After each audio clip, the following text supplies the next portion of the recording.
तो अब बात करते हैं एंथ्रोपोलॉजी पीवाईक्यूज की। तो बात कर ही रहे थे, पेपर 1 की बात कर रहे थे यार। पेपर 1 में सेक्शन ए का हमने पार्ट 1 में देखा है ना, 5 नोट शॉर्ट नोट देखे एंड 3 हमने क्वेश्चंस देखे, जिसमें से मतलब सेकंड का ए बी और सी था। अब हम बात करेंगे थर्ड का ए बी सी और फोर्थ का ए बी सी, मतलब 6 क्वेश्चन देखेंगे पार्ट 2 के अंदर। ओके, सो स्टार्ट करते हैं यार। सो क्वेश्चन नंबर 3 ये क्या है, how do political organisation of simple societies establish power and authority and legitimacy. फिर से पढ़ते हैं भाई क्वेश्चन एक बार, how do political organisation of simple societies establish power authority and legitimacy. So answer को स्टार्ट कर सकते हैं बाय मेंशनिंग दैट जो पॉलिटिकल ऑर्गेनाइजेशंस होते हैं है ना सिंपल सोसाइटीज़ के अंदर, वो पावर अथॉरिटी एंड लेजिटिमेसी कैसे मतलब एस्टेब्लिश करते हैं by various means such as kinship, age, gender, religious system, और उसको हम इलाबोरेट करेंगे यहाँ पे। एंड जो सिंपल सोसाइटीज़ है ना, मतलब वो एक तरह से इंटरपर्सनल रिलेशनशिप के बीच में विश्वास करते हैं यार, to ensure social order and cooperation. Political organization in simple societies establish power, authority and legitimacy through various mechanisms है ना, such as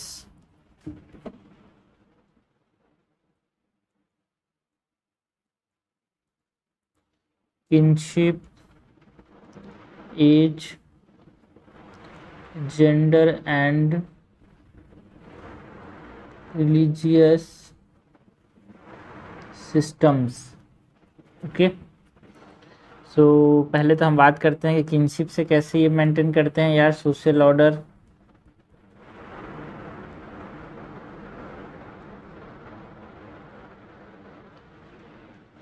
तो जो किनशिप है ना, एक तरह से आप समझना कि एक फंडामेंटल एस्पेक्ट है यार सोशल स्ट्रक्चर का, because kinship provide the basis for political organization to determine what rules, relationship and rights within the community, है ना। बिकॉज जो किनशिप बेस्ड सोसाइटीज़ होते हैं उसमें जो पावर एंड अथॉरिटी जो होता है, it is vested on the elders and head of the extended family या फिर lineage.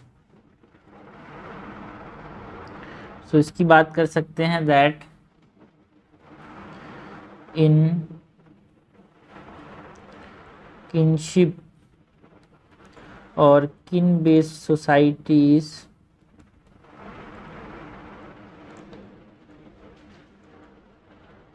power and authority are often vested in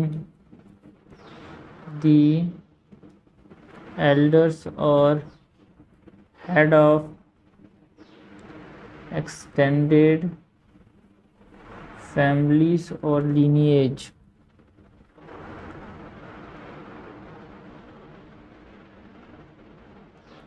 example के तौर पे है ना, यहाँ पे हम इराकोइस कॉन्फेडरेसी की बात कर सकते हैं, जो कि नॉर्थ अमेरिका में देखने को मिलते हैं, है ना, जहाँ पे जो political structure was based on the kinship and clan affiliation. Iroquois Indian की बात कर सकते हैं।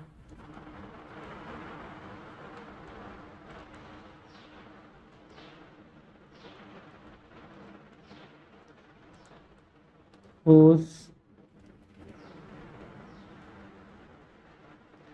political structure was based on kinship और क्लैन एफिलिएशन। तो पहले हो गया, हमने बताया एज से कंट्रोल करते हैं पावर, है ना। दूसरा है एज, सॉरी पहला हमने बोला किनशिप से, दूसरा है age, because elders being most experience and knowledgeable members, है ना। सो जो हमने जो किनशिप वाले में थोड़ा सा एल्डर की बात की यार, है ना। तो एल्डर का मतलब ऐसा नहीं कि ये एज के बेसिस में है, हेड की बात करें तो एक तरह से यहाँ पे और भी चीज़ लिख सकते हैं कि देखो थोड़ा सा कंफ्यूज आएगा एल्डर और ये। तो इस यहाँ पे एक चीज़ लिख सकते हैं कि जो किनशिप होता है ना, it provides the basis, kinship provides the basis of political organization by determining rules,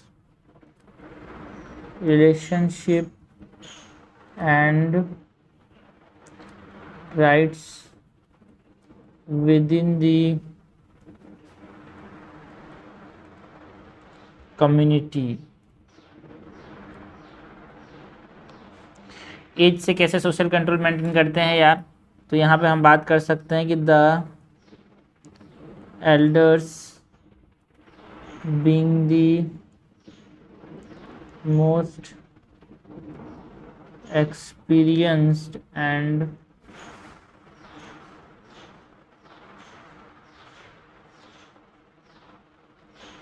knowledgeable members hold a significant amount of authority and are responsible for decision making,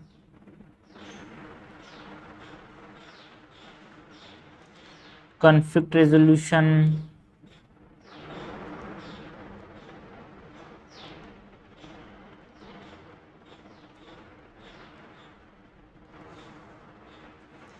for example यहाँ पे हम बात कर सकते हैं अबाउट द मसाई पीपल जो कि east Africa में रहते हैं।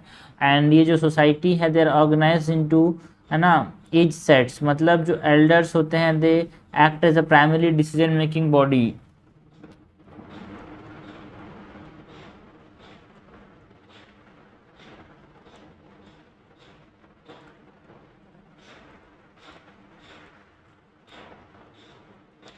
organize their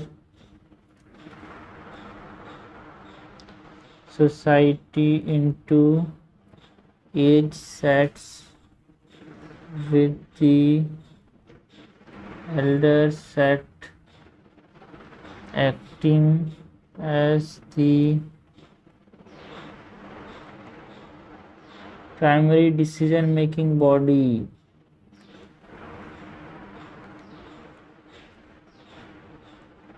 ओके, सो हमने बताया कि देखो भाई किनशिप से अपने पास अथॉरिटी पावर, है ना, एस्टेब्लिश करते हैं, एज से अथॉरिटी पावर एस्टेब्लिश करते हैं, जेंडर से भी होता है। जेंडर से कैसे होता है यार, सो है ना, in societies man hold primarily political, है ना, rules while women assumes complementary या फिर सपोर्टिव रूल्स, है ना, कुछ सोसाइटीज के अंदर। And in other societies women hold significant political power, है ना। सो जैसे कि हम बात कर सकते हैं about the Khasi tribe in India, for example the political structure is matrilineal, मतलब फीमेल लाइन में डिसेंट होता है, इनहेरिटेंस होता है। सो वुमेन एक समझना कि एक सिग्निफिकेंट अथॉरिटी यहाँ पे रखती है।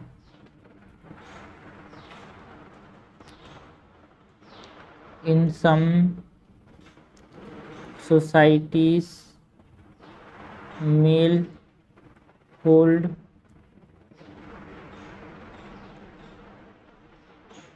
primary political role, in others female।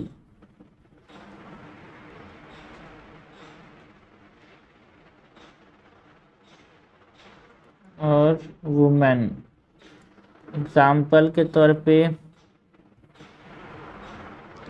खासी tribe in India, the political structure is matrilineal with descent and inheritance substance passing through the female line.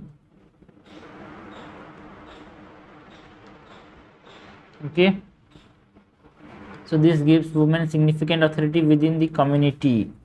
तो ये हो गया जेंडर. नाउ रिलीजन की बात करें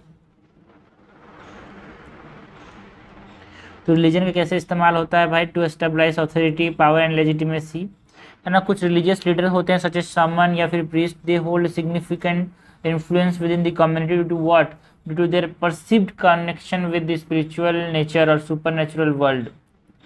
सो एग्जाम्पल के तौर पे जो सांथाल ट्राइब हैं, जिनके जो रिलीजियस लीडर जो होते हैं ना, उनको नाइकी बोलते हैं. They perform rituals and maintain a social harmony.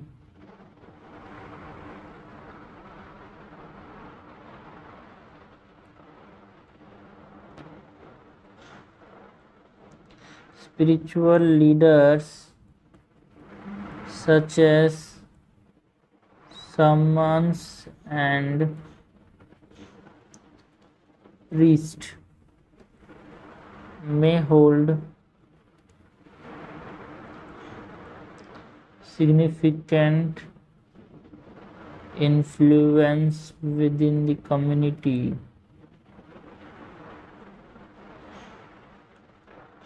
due to their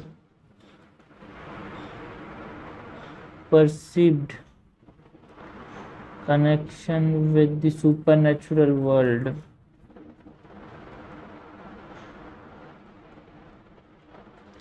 example के तौर पे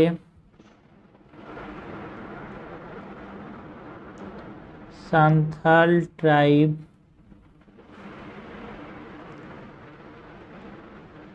relies on religious leaders known as Nike to perform rituals and maintain social harmony. So in conclusion हम बोल सकते हैं कि जो पॉलिटिकल है ना ऑर्गेनाइजेशन है वो कैसे मेंटेन करते हैं भाई, पावर हमने देखा किनशिप से, एज से, जेंडर से, रिलीजियस बिलीफ से, है ना. और भी कुछ प्रिंसिपल्स है लाइक कंसेंसस एंड रेसिप्रोसिटी की बात कर सकते हैं, है ना. सो इन कंक्लूजन हम बोल सकते हैं कि that this mechanism help maintain social order, ensure cooperation and promote the wellbeing of the community. So thus these mechanisms help maintain social order,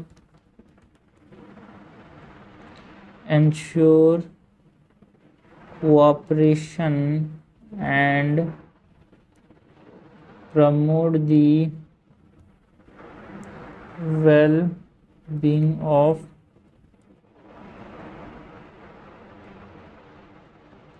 community. Okay, तो इस प्रकार से हमने कंक्लूड किया भाई.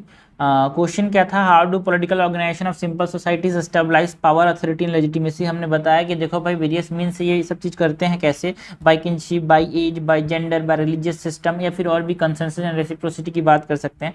किनशिप में कैसे, बिकॉज किनशिप से कुछ है ना rules, relationship and rights determine होते हैं. फॉर एग्जाम्पल इराकोइस कॉन्फेडरेसी के अंदर हमारे पास जो एक पॉलिटिकल स्ट्रक्चर जो है ना वो बेस्ड है किसके ऊपर, किनशिप के ऊपर. मतलब जनरली जो एल्डर्स होते हैं उनके पास ज़्यादा इंपॉर्टेंट रोल होता है ना. तो एज में भी वही है, थोड़ा सा चीज़ मेंशन कर सकते हैं यहाँ पे कि जो एज है मतलब एल्डर्स को बहुत ज़्यादा एक्सपीरियंस और नॉलेजेबल मेंबर माना जाता था, तो उनका एक सिग्निफिकेंट रोल है भाई डिसीजन मेकिंग में, कॉन्फ्लिक्ट रेजोल्यूशन में. फॉर एग्जांपल जो मसाई पीपल्स हैं ईस्ट अफ्रीका के अंदर, वहाँ पे जो एल्डर्स है ना, क्योंकि वहाँ पे एज सेट्स में यहाँ पे चीज़ें मतलब सोसाइटी डिवाइड है, तो जो एल्डर सेट है ना वो decision making, primary decision making body के फॉर्म में काम करता है. जेंडर भी है भाई, कुछ सोसाइटीज़ के अंदर मेल जो है वो पॉलिटिकल रोल फेस रखते हैं, कुछ में वुमेन। फॉर एग्जांपल खासी ट्राइब इन इंडिया के अंदर जो मैट्रिलिनियल सोसाइटी है, जो कि मैट्रिलिनियल है, वहाँ पे फीमेल लाइन पे इनहेरिटेंस एंड डिसेंट होता है, तो फीमेल एक हमारे पास पावर रखती है यार।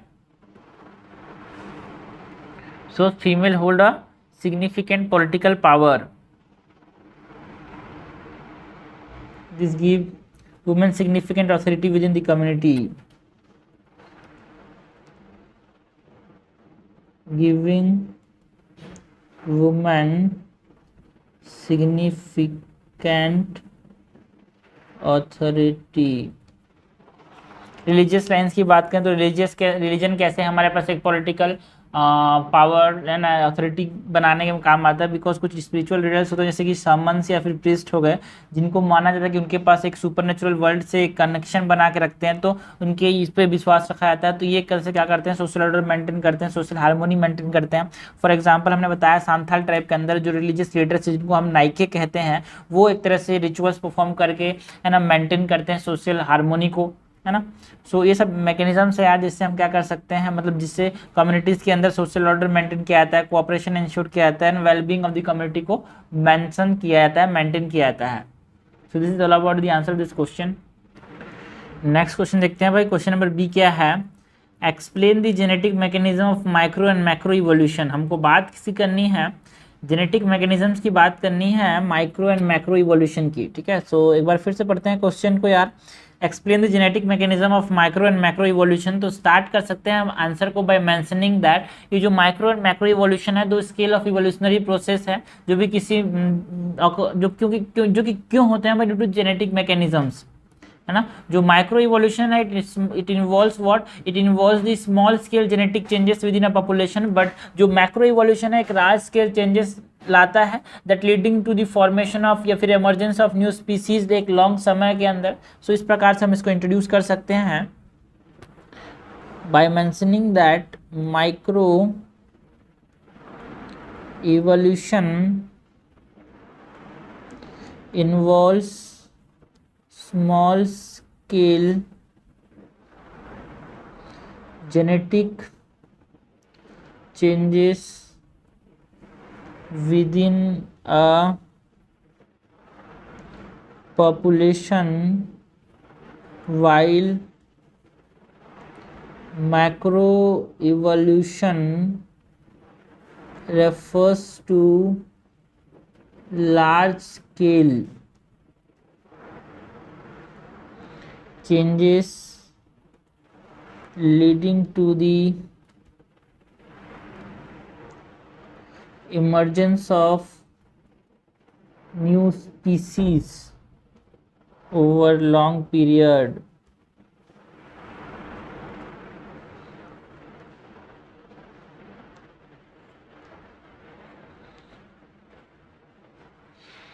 So जो प्रोसेस है that drives the genetic mechanisms है ना, वो क्या है, दोनों प्रोसेस, चाहे वो माइक्रो इवोल्यूशन हो चाहे वो मैक्रो इवोल्यूशन हो, दोनों प्रोसेस को जेनेटिक मैकेनिज्म्स यहाँ पे इसको लाते हैं, जैसे कि म्यूटेशन हो गया, जीन फ्लो हो गया, जेनेटिक ड्रिफ्ट हो गया, नेचुरल सिलेक्शन हो गया। Both processes are driven by genetic mechanisms such as mutation, gene flow, genetic drift and natural selection। सबसे पहले तो हमारे पास क्या है भाई, म्यूटेशन। म्यूटेशन कैसे हमारे पास माइक्रो या फिर मैक्रो इवोल्यूशन लाता है, क्योंकि म्यूटेशन का मतलब क्या है, it is the random change in the DNA sequence, है ना, जो कि एरर की वजह से होता है। Error in what, error in DNA replication, या फिर कोई एक्सपोजर हो गया रेडिएशन से, या फिर कोई केमिकल एजेंट से एक्सपोजर हो गया। सो है ना, सो एक तरह से आप समझना कि माइक्रो इवोल्यूशन के अंदर accumulation of small mutation can cause in change ला सकता है ट्रेट के अंदर, है ना। सो ये सब हम बता सकते हैं। एग्जाम्पल के तौर पे जो डेवलपमेंट ऑफ एंटीबायोटिक रेजिस्टेंस है इन bacteria is the example of what micro evolution through mutation, and mutation in the bacterial gene है ना, उनको रेसिस्टेंस दे दिया ड्यू टू स्पेसिफिक ना कुछ स्पेसिफिक एंटीबॉडीज से, है ना, जिससे वो क्या कर पाए, सर्वाइव कर पाए यानी रिप्रोड्यूस कर पाए, जो कि जो नॉन असिस्टेंट थे वो तो चले गए, गायब हो गए। सो यहाँ पे हमको एग्जाम्पल से सब्सटेंशिएट करना है दी development of what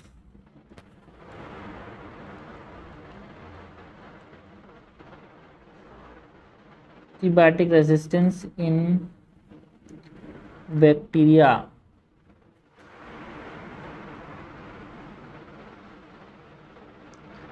is an example of microevolution through mutation। ठीक है, थोड़ा सा एक्सप्लेन कर देंगे म्यूटेशन होता क्या है, उसके बाद एग्जांपल देंगे यार। ठीक है, तो थोड़ा सा म्यूटेशन के बारे में बताते हैं कि म्यूटेशन क्या है। It is the random change, mutation are random changes in the DNA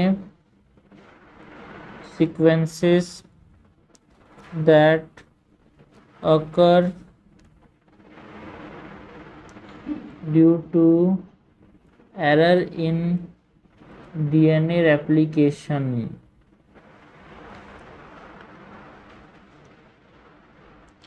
या फिर exposure to radiation और chemical agent.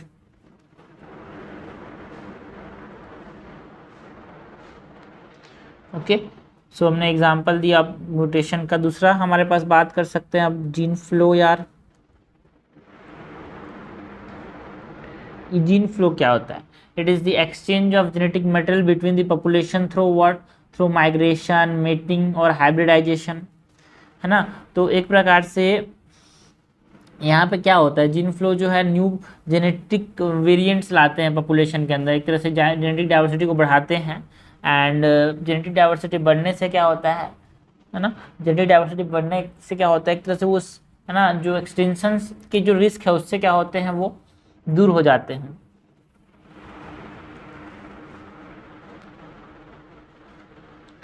Gene flow is the exchange of genetic material between populations through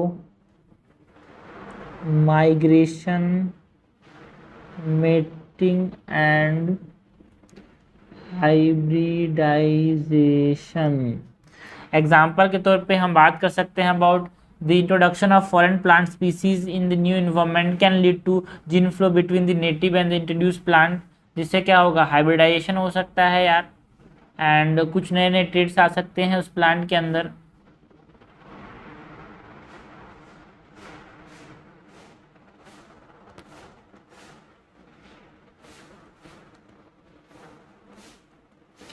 the introduction of new or the introduction of foreign plant species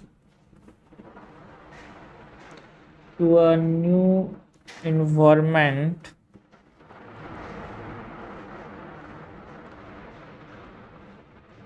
can lead to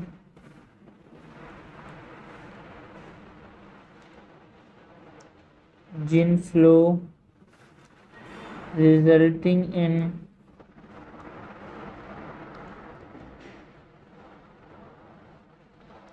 hybridization and evolution of new trait और even new species. ठीक है, तीसरा है हमारे पास genetic और genetic drift.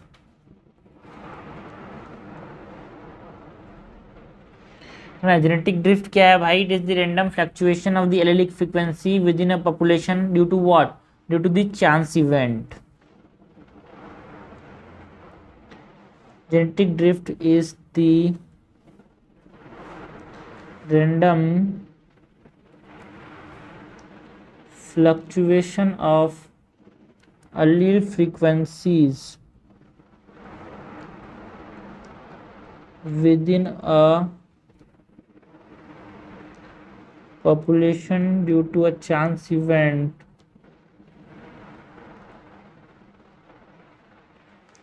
For example genetic drift का सबसे बेस्ट एग्जाम्पल है फाउंडर इफेक्ट, है ना, which occur when a small number of individual establishes a new population, है ना. सो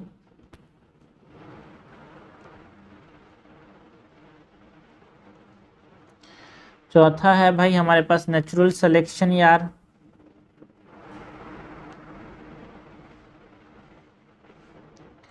नेचुरल सिलेक्शन क्वेश्चन क्या है समझना चाहिए, क्वेश्चन समझना बहुत जरूरी है. Explain genetic mechanism of micro and macro evolution, मतलब हमसे पूछा गया है म्यूटेशन की बात, जीन फ्लो की बात, जेनेटिक ड्रिफ्ट की बात, नेचुरल सिलेक्शन की बात. सो नेचुरल सिलेक्शन क्या है? It is a process by which individual जो है ना, एडवांटेजेस ट्रेट जो रहते हैं इसके वो सर्वाइव करते हैं. एंड मतलब जो इंडिविजुअल के पास एडवांटेजेस ट्रेट होते हैं वो सर्वाइव करते हैं, रिप्रोड्यूस करते हैं, जिससे उनका प्रिवेलेंस ज़्यादा हो जाता है यार, है ना. एंड जिनके पास ये नहीं रहते वो लास्टली एक्सटिंक्ट हो जाते हैं.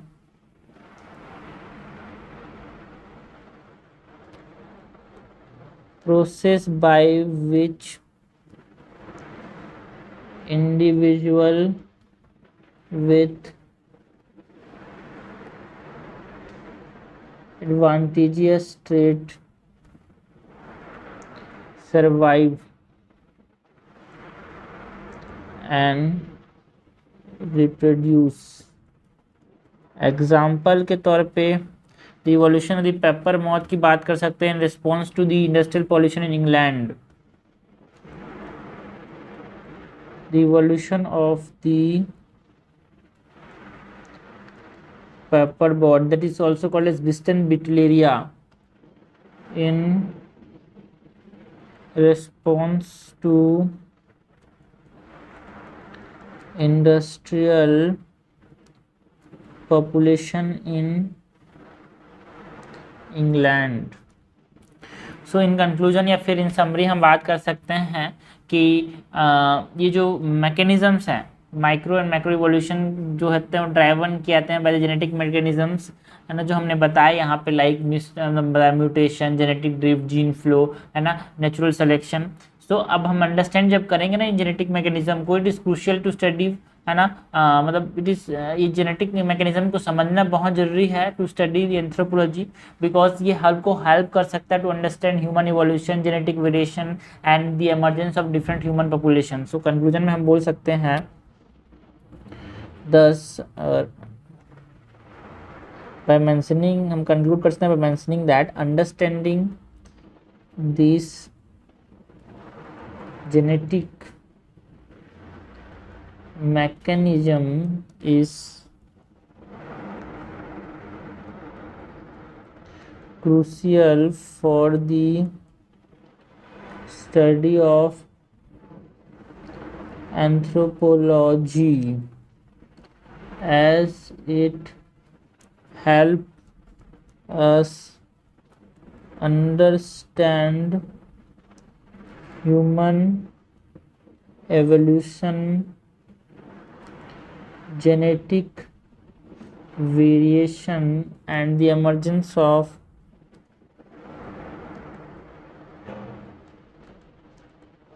different human populations.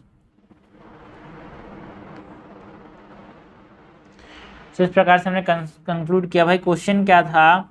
Explain the genetic mechanism of micro and macro evolution. ठीक है, जेनेटिक मैकेनिज्म जो कि माइक्रो एंड मैक्रो इवोल्यूशन लाते हैं, तो लेके हमारा मेन फोकस किस पे है भाई? जेनेटिक मैकेनिज्म पे.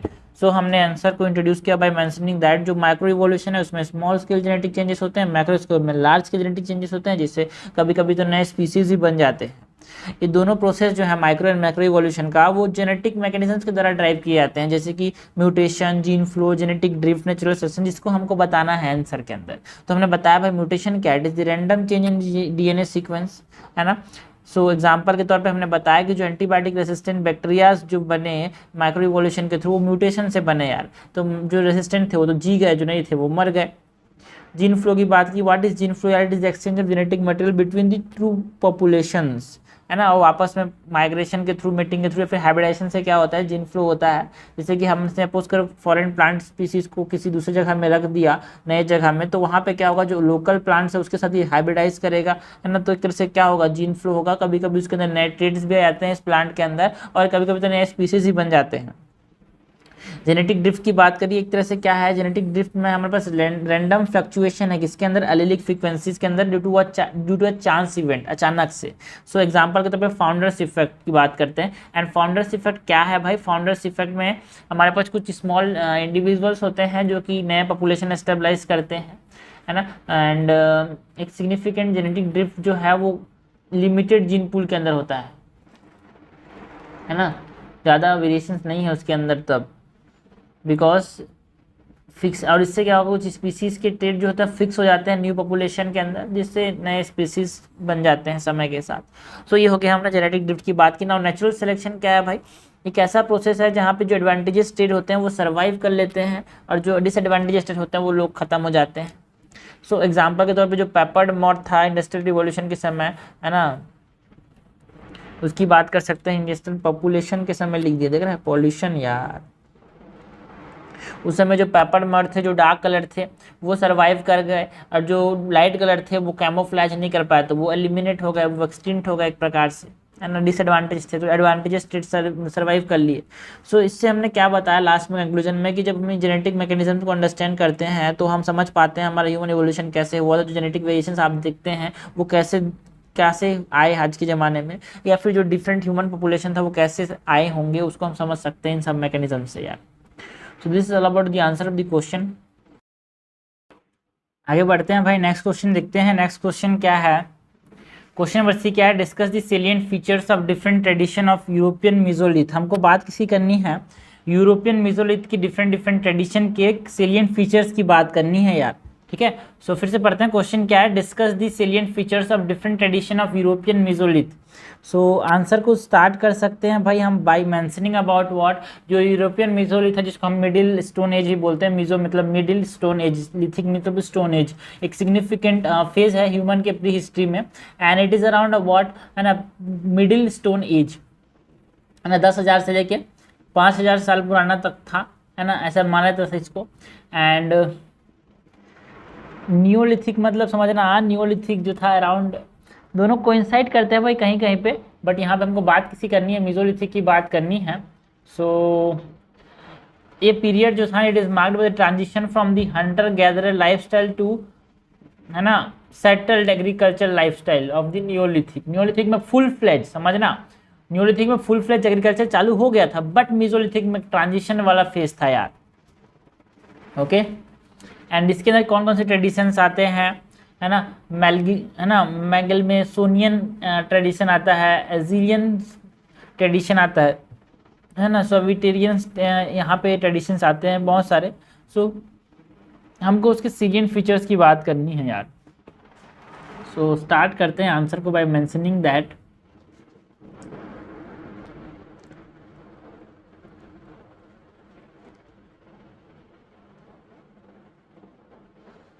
the European Mesolithic period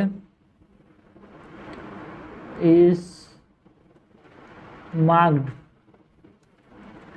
by the transition from the hunter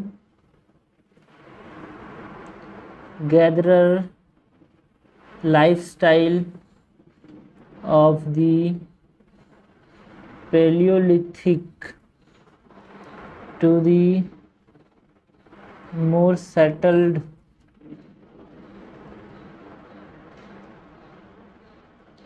agricultural lifestyle of the Neolithic.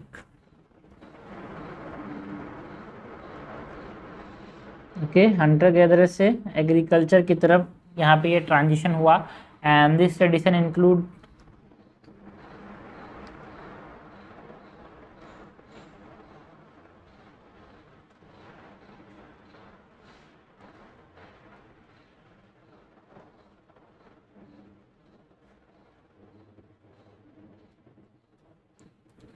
the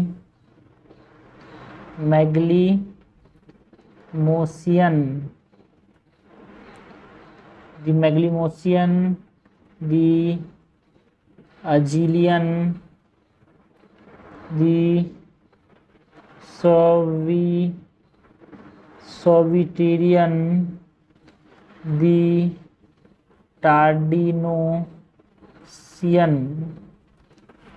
टार्डिनोसियन के बाद यहाँ पे है ना दी आर्टिबोली। देखो यार, सब चीज़ को याद नहीं करना होता है, कभी कभी है ना बेसिक चीज़ों को पता होना चाहिए, बट यहाँ मैं लिख दे रहा हूँ बिकॉज आप इतना पढ़ोगे तो एग्जाम में इतना याद आएगा और इसी को हमको लिखना है, ठीक है। एंड दी कैटिनोवियन, ठीक है, मैग्नीसोनियन, सोविटेरियन, टार्डिनोसियन, आर्टिबोल एंड कार्टनोवियन। तो यहाँ पे सब ट्रेडिशन से सिलियन फीचर्स की बात करनी, तो पहले हम बात करें अबाउट जो मैग्लीमोशियन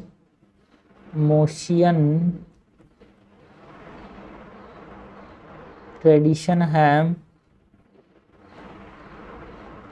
इसकी सिलियन फीचर्स की बात करें तो ये जनरली कहाँ पे था भाई, it emerged in the Denmark, Sweden, Norway. And यहाँ पे ये प्राइमरली हंटर गैदरर्स थे जो कि रिवर के पास रहते थे। एंड इनका जो मेन सोर्स ऑफ फूड था वो क्या था, फिश था, वाटर फाउल था। एंड इनके कल्चर कैरेक्टरिस्टिक की बात करें तो है ना ये बोन का इस्तेमाल करते थे, है ना, एंटलर के हारपून्स मतलब जो सिंग थे 12 सिंगा टाइप के उसके इस्तेमाल करते थे ये, है ना, माइक्रोलिथ का इस्तेमाल करते थे। तो ये सब सेलिएंट फीचर्स हैं यार। सेलिएंट फीचर्स को हम कैसे बताएंगे, रीजन्स, है ना, it is northern Europe, that is Denmark, Sweden and Norway के अराउंड ये हंटर गैदरर्स थे, है ना। फूड की बात करें तो फिश, सील्स एंड वाटरफॉल को ये खाते थे, है ना। अगर ये टूल्स की बात करें तो यहाँ पे ये बोन्स एंड एंटलर के हारपून्स का इस्तेमाल करते थे यार। सो ये सब इसके कैरेक्टरिस्टिक फीचर हो गए। अगर हम बात करें अबाउट एजिलियन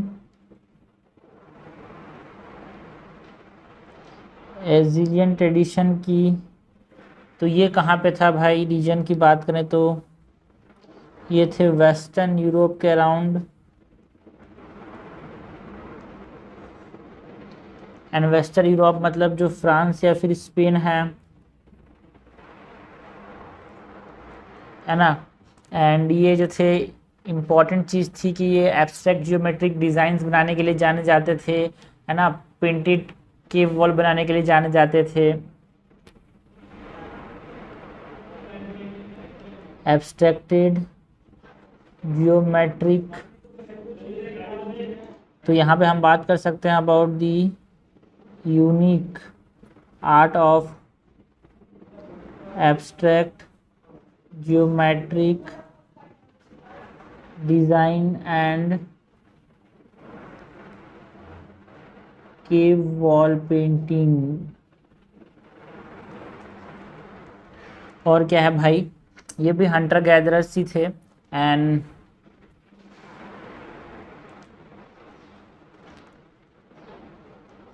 इनका जो फूड सोर्स था वो क्या था, डियर, वाइल्ड बोर जो जंगली सुअर है वो खाते थे ये, एंड रैबिट्स, है ना। तो ये हो गया एजरियन ट्रेडिशन की बात। ना अगर हम बात करें सोविटेरियन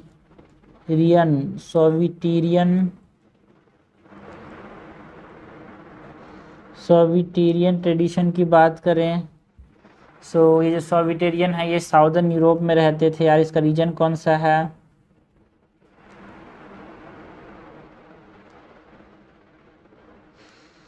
साउदर्न यूरोप, जो आज के ज़माने का जो ग्रीस है ना, and the Balkan.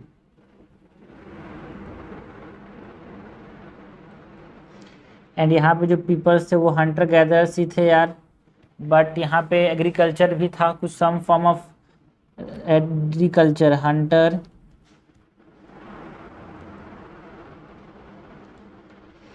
And rudimentary agriculture भी देखने को मिला। सो एक की फीचर था भाई कि ये कल्टीवेशन ऑफ वाइल्ड सीरियल्स करते थे, वो भी था। सो एक ट्रांजिशन स्टार्ट हुआ भाई मीजोलिथिक से नियोलिथिक की तरफ इनके अंदर, है ना। एंड लीफ से माइक्रोलिफ्ट का इस्तेमाल करते थे ये।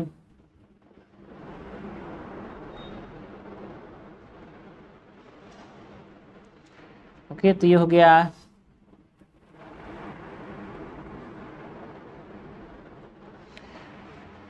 सोविटेरियन ट्रेडिशन की बात। ना अगर हम टार्डिसोनियन ट्रेडिशन की बात करें,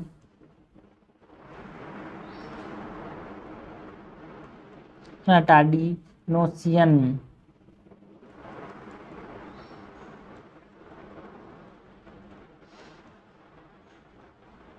टार्डिनोसियन ट्रेडिशन में हमारे पास ये कहाँ पे रीजन था? ये वेस्टर्न यूरोप के अंदर ही था भाई, जो आज के जो मॉडर्न फ्रांस और बेल्जियम है वहीं पे।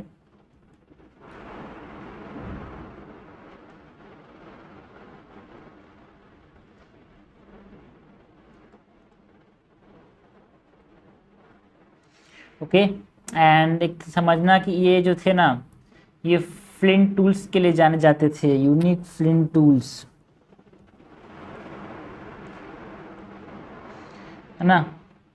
एंड ऑल्सो ये जो पीपल थे they are known for their artistic expression, that is engraved stone and bone artifact.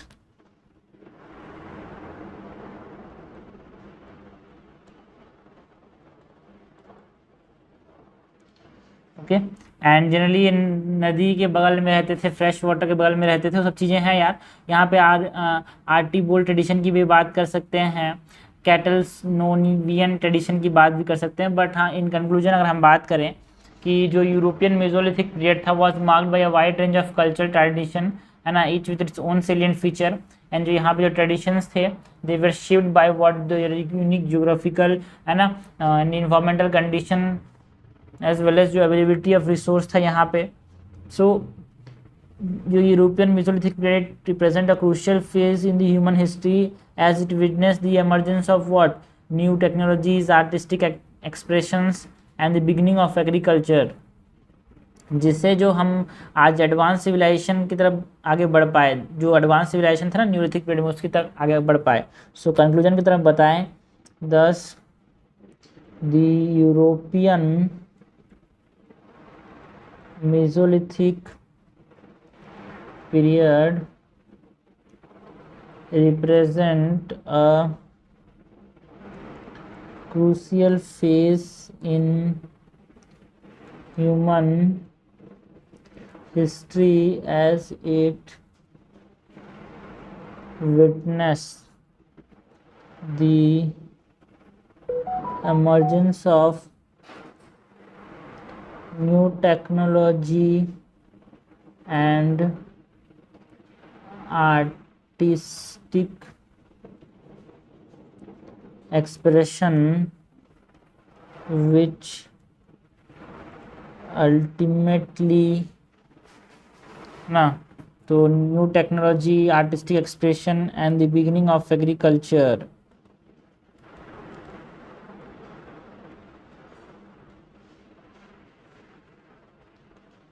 Okay, इस प्रकार तक हम कंक्लूड कर सकते हैं यार, है ना। एंड इसी से क्या हुआ, which ultimately paves the way for the development of more advance civilisation in the Neolithic period. ठीक है, सो इस प्रकार से हमने कंक्लूड किया। तो क्वेश्चन क्या था यार, क्वेश्चन था discuss the salient feature of different traditions of the European Mesolithic. तो हमने बताया कि जो यूरोपियन मेसोलिथिक पीरियड था it is marked by the transition, and जो यूरोपियन मेसोलिथिक पीरियड है it is around what 10,000 to 5,000 BCE। Okay,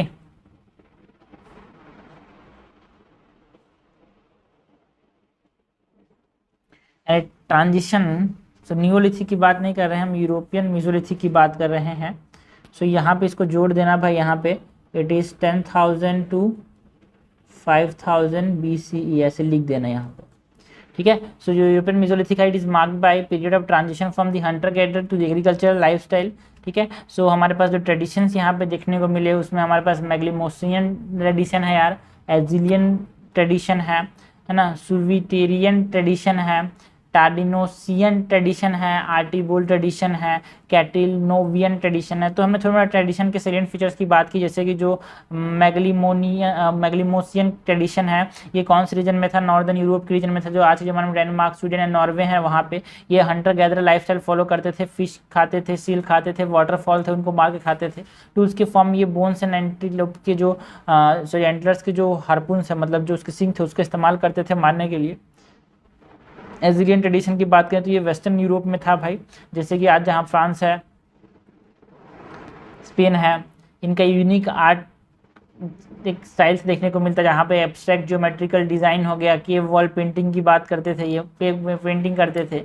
and ये Hunter gatherers से जिसमें ये हंटिंग करते किसके थे, डियर के, वाइल्ड बोर, जंगली सुअर है, रेबिट को खाते थे यार ये, है ना। अगर हम बात करें सोविटेरियन ट्रेडिशन की तो वो साउदर्न यूरोप में था भाई। साउदर्न यूरोप मतलब ग्रीस, जो बाल्कन रीजन है आज के ज़माने का, जो कि हंटिंग गैदरिंग तो शो करते ही करते थे, बट साथ साथ कुछ रूडिमेंट्री एग्रीकल्चर की लाइफस्टाइल, मतलब रूडिमेंट्री एग्रीकल्चर के ट्रेसेस भी देखने को मिले, जिसमें वो वाइल्ड सीरियल्स को कल्टीवेट करते थे।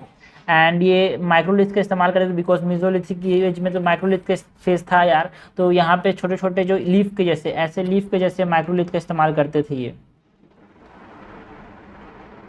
ठीक है, सो ये सब है।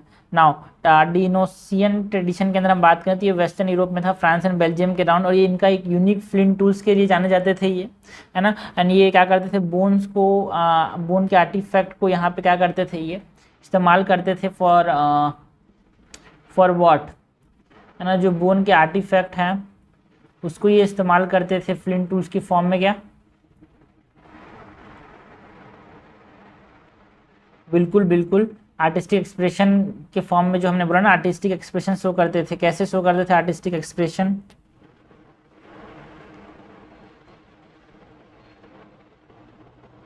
है ना। स्टोन में जो एनग्रेविंग करते थे, बोन आर्टिफैक्ट जो इस्तेमाल करते थे, उससे हमको जाना जाता था कि भाई ये बहुत ज़्यादा आर्टिस्टिक एक्सप्रेशन शो करते थे, है ना। सो इन कंक्लूजन हमने बोला कि जो यूरोपियन मेसोलिथिक पीरियड था it represent a crucial phase in human history, because इसने क्या विटनेस किया यार, emergence of new technologies, artistic expression या फिर बिगिनिंग ऑफ एग्रीकल्चर, जो कि बहुत ज़रूरी था यार, है ना। और जिससे क्या हुआ, एक रास्ता खुला फॉर दी सिविलाइजेशन, जो कि हमने देखा न्यूलिथिक पीरियड में, जो कि एडवांस सिविलाइजेशन था उसके लिए। Okay, so this is the answer about the question of what, question जो कि है discuss the salient features of different tradition of European मेसोलिथ।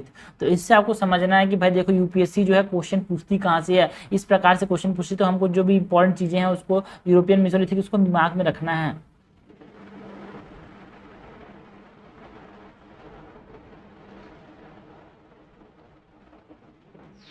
Next question की बात करते हैं यार, क्वेश्चन नंबर 4 क्या है, elaborate the scope of anthropology and elucidate its uniqueness in the field of social science. हमको स्कोप ऑफ एंथ्रोपोलॉजी की बात करनी है और इसका यूनिकनेस क्या है इन द फील्ड ऑफ, अगर हम देखें पूरा सोशल साइंसेस के अंदर क्या यूनिकनेस है एंथ्रोपोलॉजी के अंदर, उसकी बात करनी है। ठीक है, सो फिर से देखते हैं भाई क्वेश्चन क्या है, elaborate the scope of anthropology and elucidate its uniqueness in the field of other social sciences. So answer को हम स्टार्ट कर सकते हैं by mentioning about what, by mentioning about think that anthropology is a scientific study of human being। anthropology है क्या, it is a scientific study of human being, their behavior, their culture and origin। Okay, तो एक holistic discipline है यार, जो कि investigate करता है ह्यूमन सोसाइटी को from multiple perspective like biological, social, cultural, historical, है ना। तो एक तरह से आप समझना जो इसका स्कोप है एंथ्रोपोलॉजी का वो बहुत वास्ट है यार, बिकॉज इसके अंदर चीज़ें जो आती है लाइक है ना, यहाँ पे सोशियो कल्चर एंथ्रोपोलॉजी आता है, लिंग्विस्टिक एंथ्रोपोलॉजी आता है, बायोलॉजिकल एंथ्रोपोलॉजी आता है, आर्कियोलॉजी आता है। सो स्टार्ट करते हैं mentioning that anthropology is the scientific study of human beings, their behaviors, culture and origin. Okay, it is a holistic discipline that investigates human societies from multiple perspectives.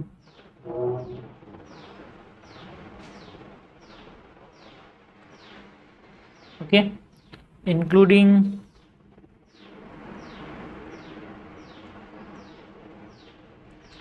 biological, social, cultural and historical aspect. Okay, so जो scopes हैं anthropology वो क्या क्या है? Socio culture anthropology, linguistic anthropology, biological anthropology, archaeology.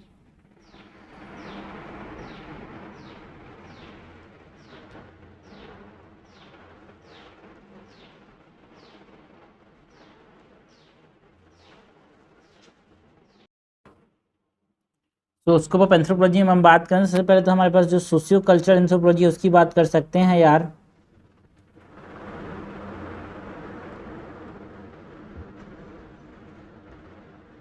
है ना, जो socio cultural anthropology है it aims to understand what? It aims to understand how people in different societies organize themselves, create meaning and develop social institution. It aims to understand how people in different societies organize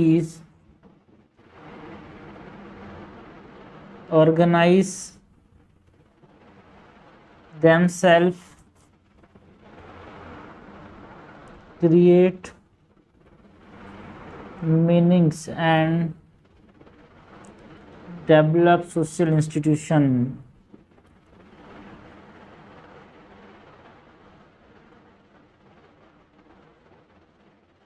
okay, for example यहाँ पे anthropologist अगर study करते हैं kinship system को किसी भी tribal community के अंदर, है ना, या फिर सोशल ऑर्गेनाइजेशन किसी भी रूरल विलेज का अगर वो स्टडी कर रहे हैं तो किसके अंदर आ रहा है यार? सोशियो कल्चर एंथ्रोपोलॉजी के अंदर आ रहा है।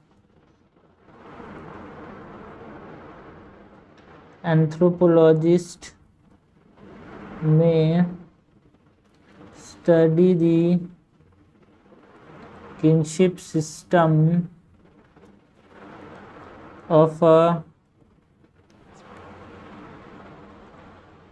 tribal community in India which comes under what? Socio-cultural anthropology. अगर हम लिंग्विस्टिक एंथ्रोपोलॉजी की बात करें तो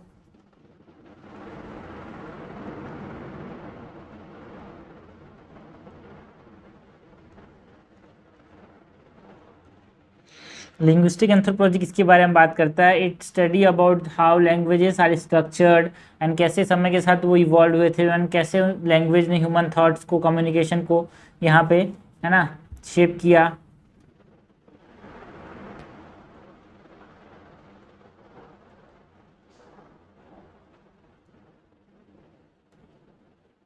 study how languages are structured, how they evolve over time and how they shape human thoughts and communication। Okay, अगर example की बात करें तो जैसे कि एंथ्रोपोलॉजिस्ट स्टडी करता है द इम्पैक्ट ऑफ लैंग्वेज, है ना, पॉलिसीज ऑन माइनॉरिटी लैंग्वेज। हम लोग जो इंडिया के अंदर जो लैंग्वेज पॉलिसीज बना रहे हैं वो माइनॉरिटी लैंग्वेज पे क्या प्रभाव कर रहा है ना, उसको ये एनालाइज करते हैं। और analyse the role of language in gender inequality. So for example anthropologist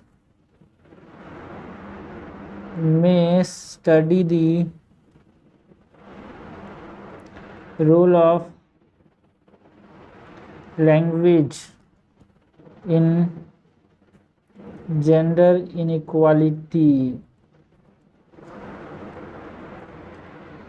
linguistic anthropology के बाद बायोलॉजिकल एंथ्रोपोलॉजी।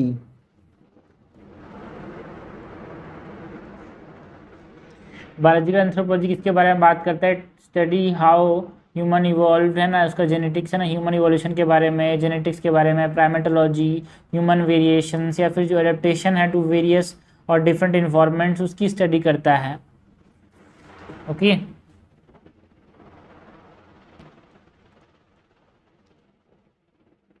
और biological anthropologist study what?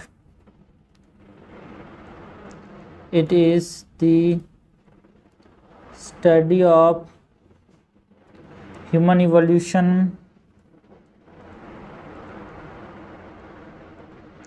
genetics,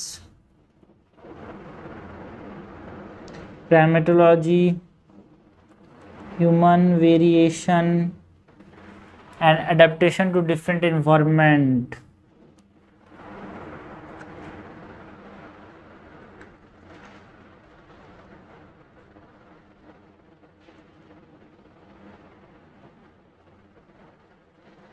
for example anthropologist क्या को स्टडी करते हैं भाई? Genetic basis of disease susceptibility in different population, है ना, या फिर जो इम्पैक्ट है एनवायरमेंटल फैक्टर्स का और ह्यूमन ग्रोथ एंड डेवलपमेंट, तो ये बता सकते हैं anthropologist analyse the impact of environmental factors on human growth and development। Okay, हम बात कर सकते हैं अबाउट आर्कियोलॉजी। ये भी ह्यूमन एंथ्रोपोलॉजी मतलब स्कोप है भाई एंथ्रोपोलॉजी का। आर्कियोलॉजी में क्या स्टडी करते हैं, है ना, this discipline deals with the, है ना, study of past human societies. कैसे? Through material remains such as artifact, structure and eco facts.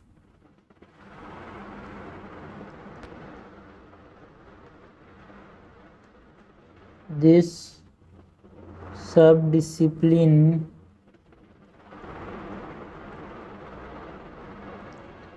deals with the study of past human societies through their material remains such as artifacts, structures and eco-facts। Example के तौर पे, है ना, archaeologist जो हैं वो क्या करते हैं, जिन्होंने मतलब आप समझना, उन्होंने एक्सकवेट किया, सब फोर्स करो, उन्होंने मेसोपोटामिया का जो एक्सकवेट किया, जिससे हमको समझ आया कि जो अंडरस्टैंड मतलब जो अर्बन प्लानिंग्स वहाँ पे था या फिर जो सोशल ऑर्गेनाइजेशन था सिविलाइजेशन का, है ना, उसमें हमारे पास हेल्प किया आर्कियोलॉजिस्ट ने। आर्कियोलॉजिस्ट में excavate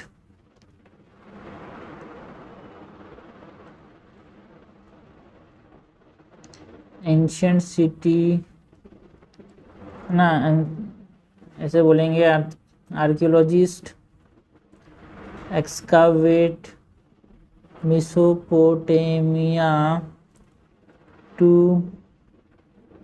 understand the urban planning and social organization of the civilization.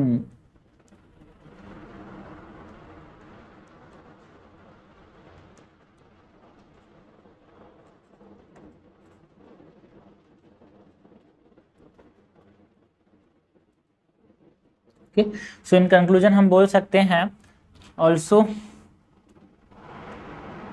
हमसे ये पूछा गया है कि एक यूनिक क्यों है भाई, ठीक है।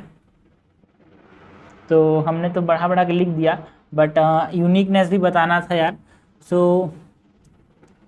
ये यूनिक क्यों है, बिकॉज दिस यूनिक, देखो हमको दो पार्ट में क्वेश्चन पूछा था यार। देखो ना, elaborate the scope of anthropology and illustrate it's uniqueness in the field of other social sciences, ठीक है। छोटा छोटा लिखना चाहिए था अपने को, है ना। सोशियो कल्चरल एंथ्रोपोलॉजी में यहाँ पे देखो एक काम करते हैं भाई, इसको यहाँ पे ना, यहाँ पे जो ये दिए हैं ना, इसको हटा देते हैं। एक्सप्लेन करना कोई फ़ायदा नहीं, एग्जांपल्स के साथ सब्सटेंशिएट करेंगे लिंग्विस्टिक एंथ्रोपोलॉजी, तो इसमें यहाँ पे ज़्यादा फालतू को लिखने की ज़रूरत नहीं है कि आर्कियोलॉजी होता क्या है, ठीक है। ये यहाँ पे सिर्फ ये देना और एग्जांपल्स देना, ठीक है। उसके बाद हमारे पास यूनिकनेस की अगर हमसे पूछी गई है बात, तो यूनिकनेस की बात भी कर सकते हैं दैट जो एंथ्रोपोलॉजी के अंदर यूनिक क्यों है, because unlike other social sciences, anthropology does not limit itself to a single aspect of human life, but instead it seeks to understand the complex interplay of what biology, culture, history, environment, and shaping the human behavior and societies. Okay.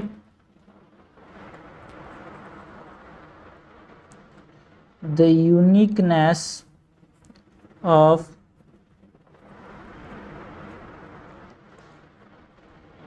देखो explain करने की जरूरत नहीं है, तो इसको हम क्या करते हैं यार, हम थोड़ा सा मैं ख़त्म करता हूँ इसको, क्योंकि हमको आंसर लिखना है ना।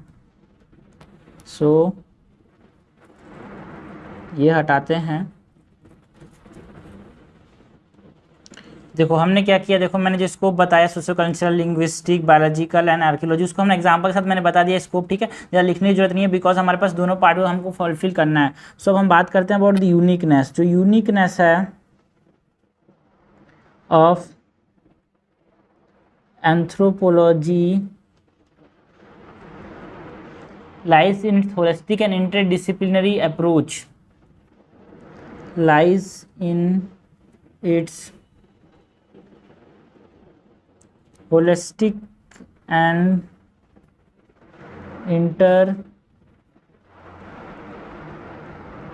interdisciplinary approach। कैसे, है ना, टू अंडरस्टैंड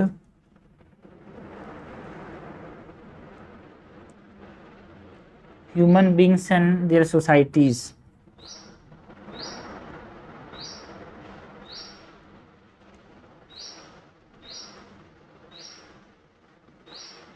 हम बात कर सकते हैं that unlike other social science,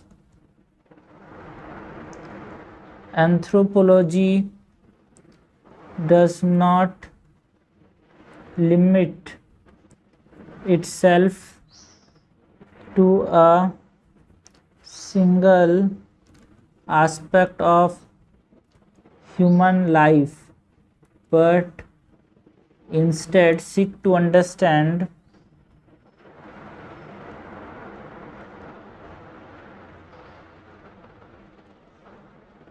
the complex interplay of biology, culture, history and environment in shaping what? In shaping human behavior and societies.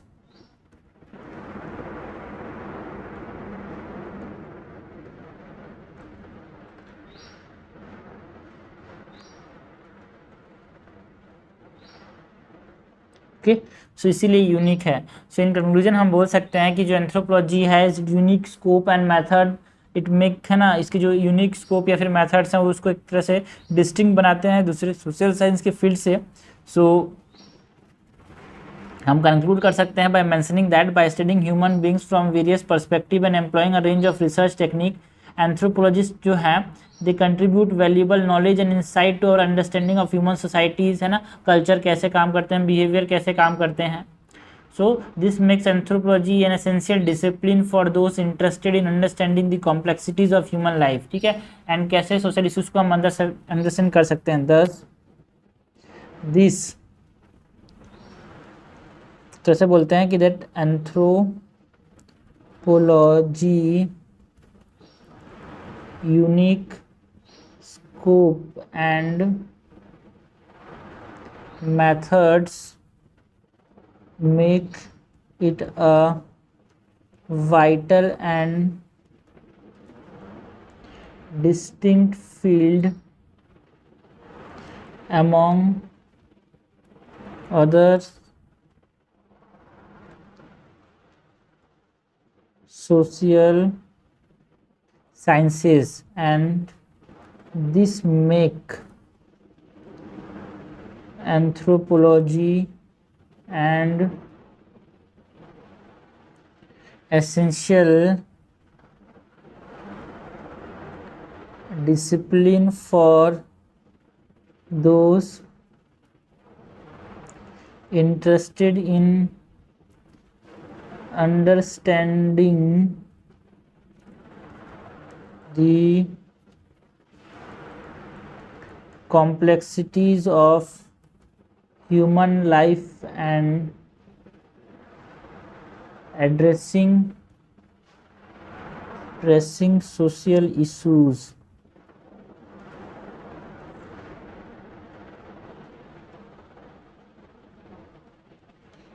तो इससे हमने कंक्लूड किया भाई। क्वेश्चन क्या था? क्वेश्चन था elaborate the scope of anthropology and elucidate its uniqueness in the field of other social sciences. तो हमने बताया कि एंथ्रोपोलॉजी है क्या। It is the scientific study of human being, उनका जो बिहेवियर है, उनका जो कल्चर है, वो कैसे ओरिजिन हुआ, उसको स्टडी करने को हम क्या बोलते हैं? एंथ्रोपोलॉजी बोलते हैं। एंड डिफरेंट पर्सपेक्टिव से ह्यूमन सोसाइटीज़ को स्टडी करता है, like biological, social, culture and historical. तो हमने स्कोप ऑफ एंथ्रोपोलॉजी की बात की, तो इसमें सोशल कल्चरल एंथ्रोपोलॉजीज आते हैं, जैसे कि एंथ्रोपोलॉजी के अंदर स्टडी होती है भाई किनशिप सिस्टम किसी भी ट्राइबल कम्युनिटी के अंदर कैसा है।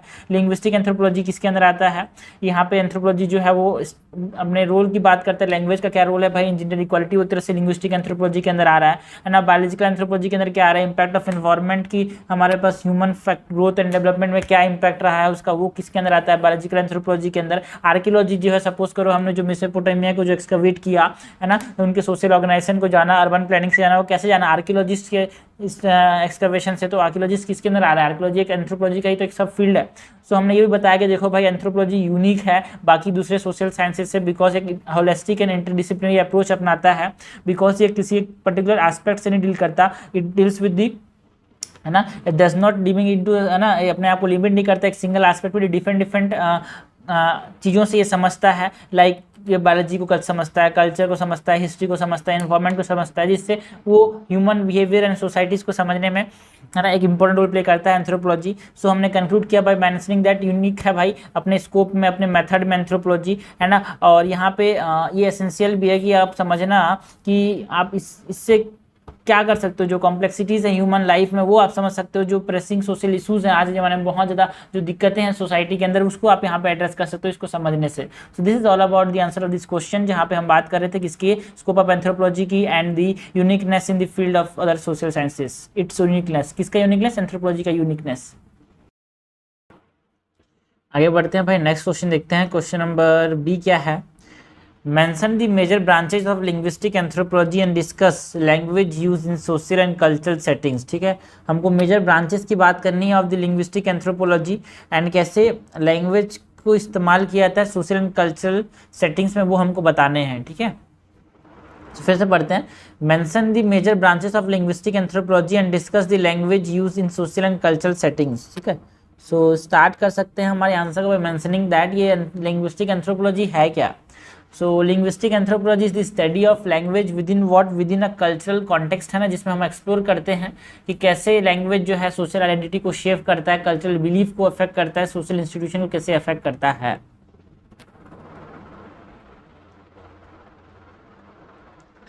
Linguistic anthropology is the study of language within a cultural context, exploring how language shapes social identity,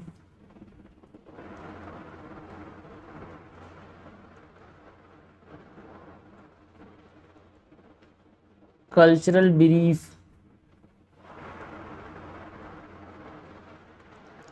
and social institutions। Okay, अगर हम इसके मेजर ब्रांचेस की बात करें तो इसमें हिस्टोरिकल लिंग्विस्टिक्स आता है, सोशियो लिंग्विस्टिक्स आता है ना, and psycho linguistic and ethno linguistic, 4 branches हैं यहाँ पे।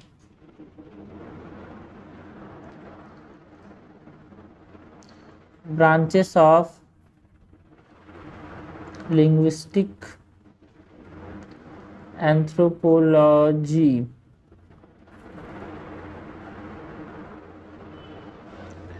सबसे पहला है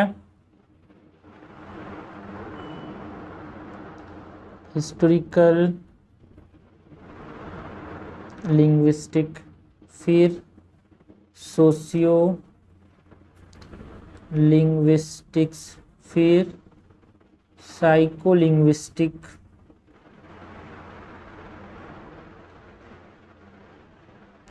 फिर एथनो लिंग्विस्टिक्स। तो ये 4 हमारे पास ब्रांचेस हैं। सबसे पहले अगर हम हिस्टोरिकल लिंग्विस्टिक की बात करें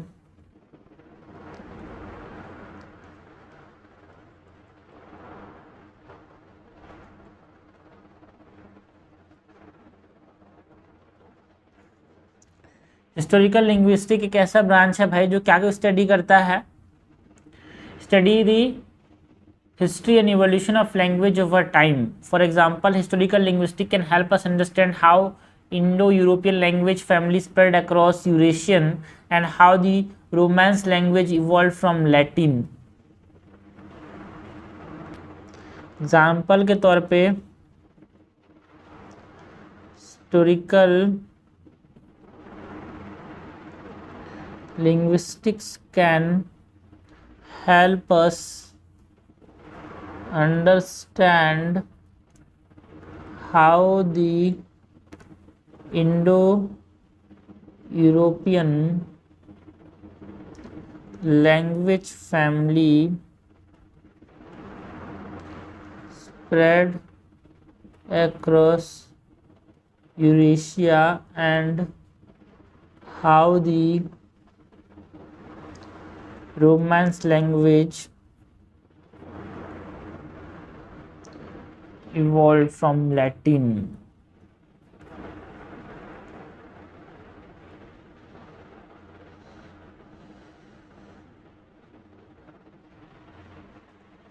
सो ये हिस्टोरिकल लिंग्विस्टिक हो गया। सोशियो लिंग्विस्टिक किसकी बात करता है यार, है ना। सोशियो लिंग्विस्टिक जो सोशल एस्पेक्ट है जो लैंग्वेज के उसकी बात करता है ना। जैसे कि जो सोशियल लिंग्विस्टिक है उसमें वेरिएशन एंड चेंजेस की बात होती है, लाइक डायलेक्ट के अंदर, एसेंट्स के अंदर, रजिस्टर्स के अंदर। एग्जाम्पल के तौर पे जो सोशियो लिंग्विस्टिक है ना, यहाँ पे हम बात कर सकते हैं the research might explore how the use of African American vernacular जो इंग्लिश है varies among different social group,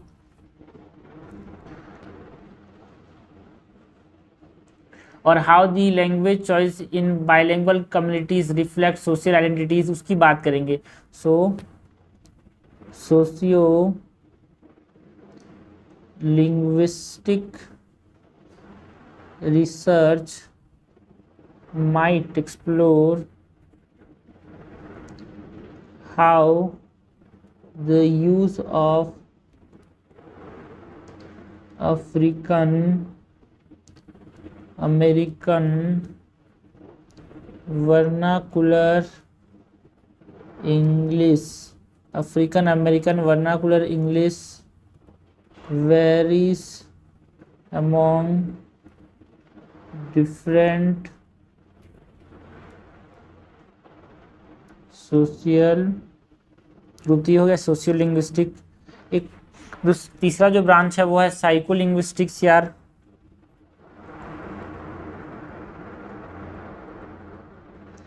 है ना, साइको लिंग्विस्टिक्स का मतलब है ये जो कॉग्निटिव एंड साइकोलॉजिकल प्रोसेस है ना, जो इन लैंग्वेज प्रोडक्शन में इन्वॉल्व है, कॉम्प्रिहेंशन में या फिर लैंग्वेज के एक्विजिशन में इन्वॉल्व है, उसकी ये बात करता है। For example psycho linguistic research might investigate how children acquire जो रूल्स ऑफ ग्रामर है ना, और how the bilingual speaker mentally present and switch between two language, उसकी ये बात करता है। सो एग्जाम्पल के तौर पे psycho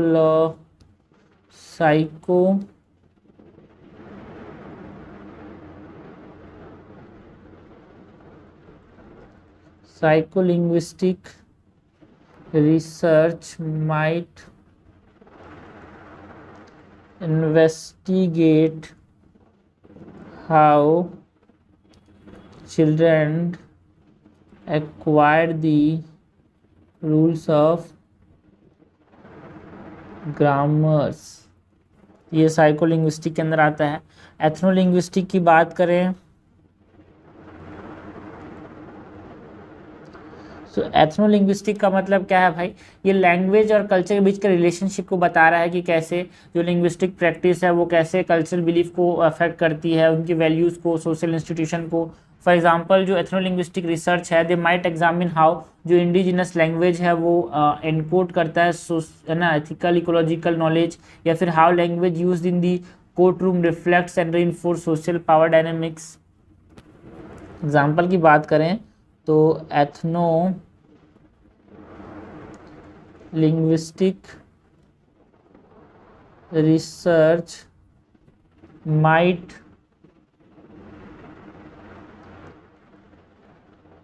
examine how language used in a courtroom reflect and reinforce social power dynamics। तो ये तो हमने फर्स्ट पार्ट कंप्लीट किया है जहाँ से पूछा गया था मेजर ब्रांचेस की। Now how language use in social and cultural settings, discuss how language is use in social and cultural settings. तो जो लिंग्विस्टिक एंथ्रोपोलॉजी है it provide insight into the diverse language use in India as it is, है ना, मतलब इसका social and cultural implication भी है, because जो लिंग्विस्टिक डाइवर्सिटी है in India with over 19,500 language India में बोले जाते हैं, है ना, can be studied through the lens of socio linguistic and anthrolinguistic, है ना, जिससे हम क्या कर सकते हैं, जो कॉम्प्लेक्स रिलेशनशिप है between language identity and culture, इसको हम समझ सकते हैं।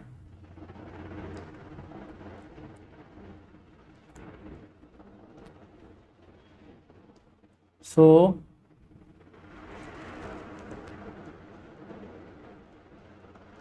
linguistic anthropology can provide insight। तो इसको नहीं लिखते, हम सीधा लिखते हैं कि जो लिंग्विस्टिक डाइवर्सिटी है, linguistic diversity in India with over 19,500 languages or dialects can be studied through the lenses of socio linguistic and ethno-linguistic to understand what to understand the complex relationship between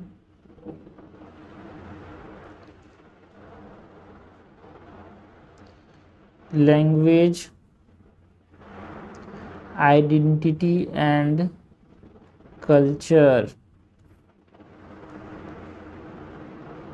okay, because जो language के अंदर जो variation है ना across different social group such as caste and religious communities can highlight that जो role है language का in maintaining social barriers and enforcing social hierarchies.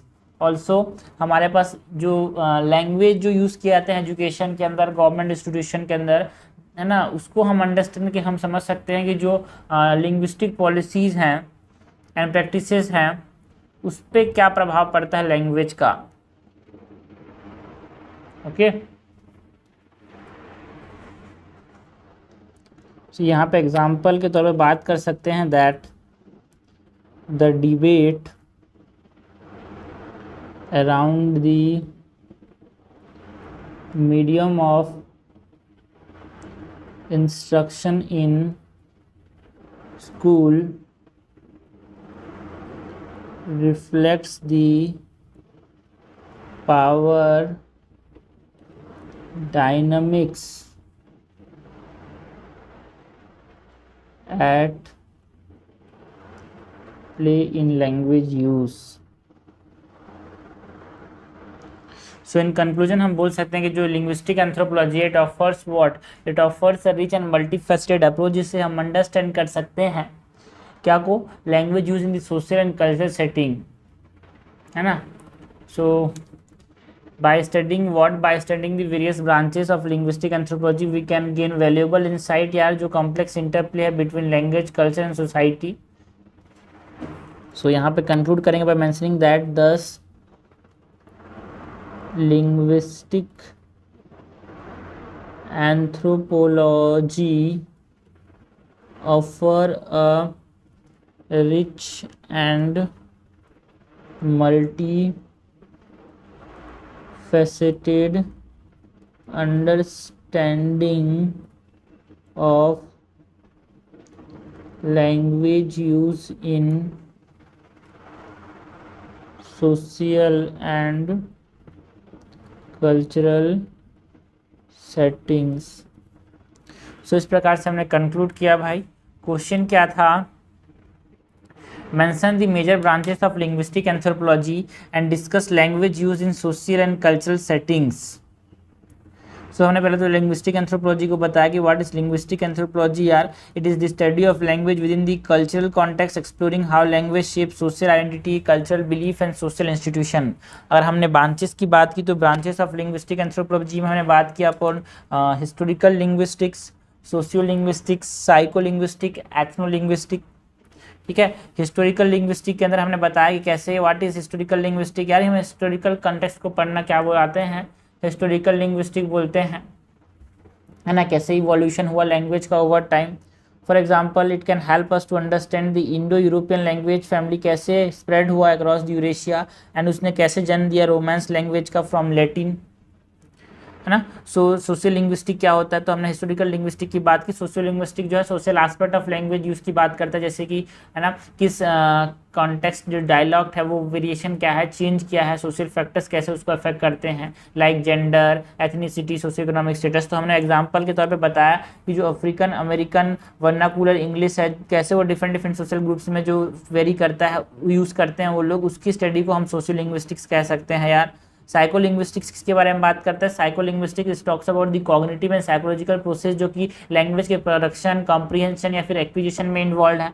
For example जो साइकोलिंग्विस्टिक रिसर्च के अंदर क्या आएगा कि चिल्ड्रन कैसे एक्वायर करते हैं रूल्स ऑफ ग्रामर को अपनी ज़िंदगी के अंदर, उसको हम समझने क्या बोलेंगे, साइकोलिंग्विस्टिक के अंदर बात करेंगे। ऑल्सो और क्या बोल सकते हैं कि जैसे लोग बाई लैंग्वेज स्पीकर, सपोज मैं हिंदी इंग्लिश दोनों बोल रहा हूँ ना, तो मैं कैसे, मेरे मेंटल कैसे स्विच होता है, मेंटल कैसे स्विच होता है दोनों लैंग्वेज के बीच में, वो उसकी स्टडी को क्या बोल सकते हैं, साइको लिंग्विस्टिक बोल सकते हैं, है ना। एथनो लिंग्विस्टिक के अंदर क्या आता है, एथनो लिंग्विस्टिक हमारे पास जो रिलेशनशिप है लैंग्वेज का और कल्चर के बीच का, उसको ये बताता है, बिकॉज कैसे लैंग्वेज जो है कल्चरल बिलीफ को शेप करता है, कल्चरल वैल्यूज को कैसे शेप करता है, कैसे सोशल इंस्टीट्यूशन को अफेक्ट करता है ना, शेप करता है, वो हम यहाँ पे बता सकते हैं एथनो लिंग्विस्टिक के अंदर। सो एग्जाम्पल के तौर पर जो एथनो लिंग्विस्टिक रिसर्च है इसके अंदर क्या आएगा कि कैसे कोर्ट रूम के अंदर लैंग्वेज का इस्तेमाल किया था, जो कि क्या बता रहा है, सोशल पावर डायनेमिक्स को बता रहा है यार। सो ये हमने first part of the question जो कि बोला था स्कोप ऑफ लिंग्विस्टिक एंथ्रोपोलॉजी बताना था। उसके बाद हमको बताना था कि देखो भाई कैसे ये सोशल एंड कल्चरल सेटिंग्स में इस्तेमाल होते हैं, बिकॉज आप समझना लिंग्विस्टिक डाइवर्सिटी जो इंडिया के अंदर है ना, वो हम स्टडी कर सकते हैं through social linguistic and ethno linguistic, है ना। और जो कॉम्प्लेक्स रिलेशनशिप है between the language, identity and culture, उसको हम समझ सकते हैं। फॉर एग्जाम्पल जो मीडियम ऑफ इंस्ट्रक्शन है यार स्कूल्स के अंदर, वो क्या बता रहा है कि जो कॉम्प्लेक्स लैंग्वेज का डायनेमिक्स यहाँ पे इस्तेमाल यूज़ होता है, उसकी बात यहाँ पे कर रहे हैं। सो इन कंक्लूजन हमने बताया कि देखो भाई जो लिंग्विस्टिक एंथ्रोपोलॉजी है एक मल्टी फैसेटेड अंडरस्टैंडिंग प्रोवाइड करता है हमको लैंग्वेज जो यूज़ होते हैं सोशल कल्चर सेटिंग्स में। सो इस प्रकार से हमने ये कंक्लूड किया, बिकॉज आप समझना है ना एक तरह से जो इंटरप्ले है between language culture and society, उसको समझने में बहुत ज़्यादा हेल्प करता है ये लिंग्विस्टिक एंथ्रोपोलॉजी। सो इस प्रकार से हमने आंसर कंक्लूड किया इस क्वेश्चन का। नेक्स्ट क्वेश्चन देखते हैं भाई। नेक्स्ट क्वेश्चन क्या है, question number C, chromosomal aberration can play havoc with human body and mind, explain with suitable example. हमको बात इसी करनी है क्रोमोसोमल एब्रेशन की, कैसे वो हैवॉक ला सकते हैं, डैमेज ला सकते हैं, टू डेंजर है ह्यूमन बॉडी एंड माइंड के लिए। एग्जाम्पल्स के साथ इसको क्या करना है अपने को, सब्सटेंशिबल और एक्सप्लेन करना है। ओके फिर से पढ़ते हैं। Chromosomal aberration can play havoc with the human body and mind, explain with suitable examples. So answer को इंट्रोड्यूस करेंगे बाय मेंशनिंग दैट ये क्रोमोसोमल एब्रेशन होते क्या है। So chromosomal aberration refers to the changes in the structure या फिर number of chromosome किसी भी इंडिविजुअल के जीनोम में, है ना। एंड ये जो चेंजेस हैं वो अफेक्ट कर सकते हैं physical, mental and behavioural trait को। एंड जनरली हम जो क्रोमोसोमल एब्रेशन है दो तरह से हम बताते हैं, change in the structure and change in number, जिसको बोलते हैं numerical and the structural. So start करते हैं by mentioning that chromosomal aberrations refers to changes in the structure or number of chromosomes in an individual genome, and these changes can significantly है ना affect this human के अंदर significant consequences ला सकता है, like physical, mental, behavioural trait को affect कर सकता है यार। सो यहाँ पे हम बात कर सकते हैं that the chromosomal aberration can be classified into 2 categories, और इसी बोल सकते हैं कि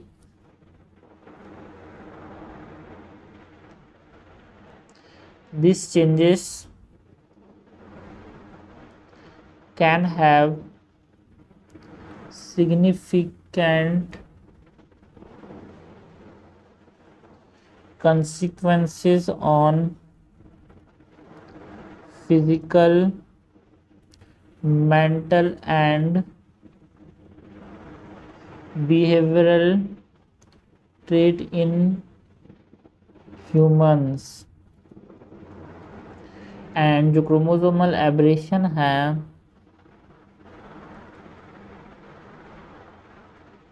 उसको हम दो तरीके से क्लासिफाई कर सकते हैं, एक तो है न्यूमेरिकल एंड स्ट्रक्चरल। तो पहला जो है हमारे पास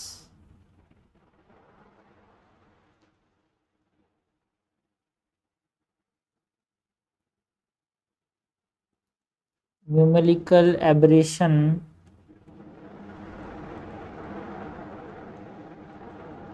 न्यूमेरिकल एब्रेशन के अंदर क्या क्या आते हैं भाई, इसमें change in the number of chromosome. Okay इसमें क्या होता है न्यूमेरिकल एब्रेशन के अंदर चेंज कहाँ पे होता है भाई, है ना, इसमें होता है change in the, it involve the changes in the number of chromosome, involve the change in number of chromosomes either increase or decrease, either and increase और डिक्रीज। अगर हम एग्जाम्पल्स की बात करें तो एग्जाम्पल्स में हमारे पास क्या है यार, डाउन सिंड्रोम, है ना, एंड डाउन सिंड्रोम का मतलब क्या है, it is caused by presence of extra copy of chromosome 21, ठीक है ना, so it is 21 trisomy of 21, सो 21 ऐसे लिखते हैं, it is a trisomy of 21st chromosomes, and इसके अंदर जो क्लिनिकल फीचर्स देखने को मिलते हैं, है ना, इसमें क्या क्या आते हैं यार, इंटेलेक्चुअल डिसेबिलिटी, है ना, increase risk to of health problem such as heart defect and respiratory infection, increase risk of health problem like heart defect,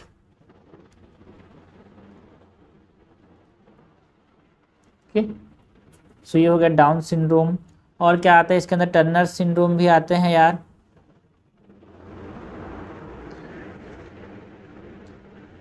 Turner syndrome क्या होता है, it is result in the absence और abnormality of an X chromosome,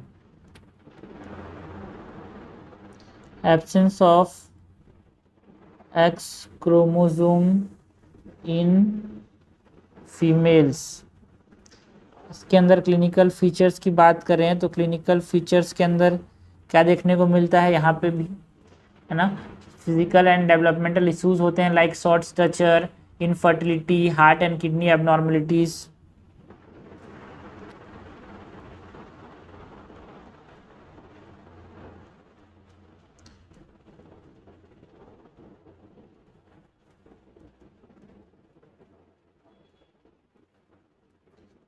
heart and kidney abnormality, Turner syndrome हो गया भाई ना। यहाँ पे हम न्यूमेरिकल एब्रेशन के अंदर क्लाइनफेल्टर सिंड्रोम की बात भी कर सकते हैं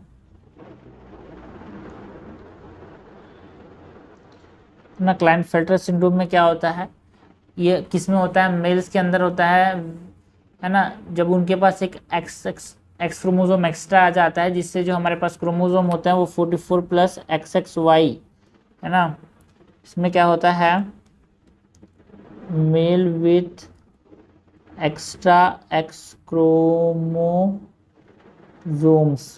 सो इसको बोलते हैं 44 प्लस XXY से रिप्रेजेंट करते हैं। एंड इसके अंदर क्लिनिकल फीचर्स की बात करें सो रिड्यूस फर्टिलिटी यार, लो टेस्टोस्टेरोन लेवल,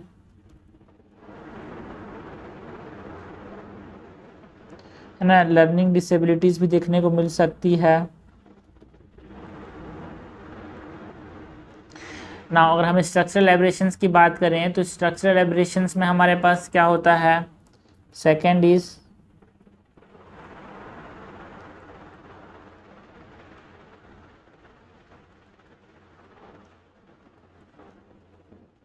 स्ट्रक्चरल एब्रेशन, जिसमें क्या होता है, चेंजेस होते हैं स्ट्रक्चर ऑफ द क्रोमोसोम में, है ना, like duplication, deletion, inversion, translocation, involve changes in the structures such as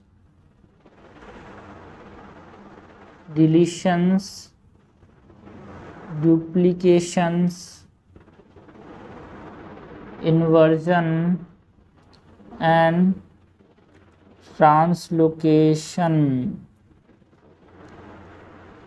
example के तौर पे हम बात कर सकते हैं क्राइटुकेट सिंड्रोम का। क्राइटुकेट सिंड्रोम में क्या होता है, deletion of a part of fifth chromosome देखने को मिलता है यार, deletion of a part of fifth chromosome, जिसकी वजह से हमारे पास क्लिनिकल फीचर्स क्या देखने को मिलते हैं, है ना। यहाँ पे हाई पिच साउंड रहता है, लाइक जो इन्फेंट्स के अंदर, लाइक बिल्ली के जैसे।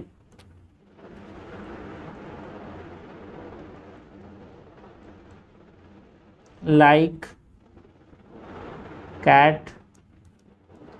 यहाँ पे इंटेलेक्चुअल डिसेबिलिटीज देखने को मिलती है।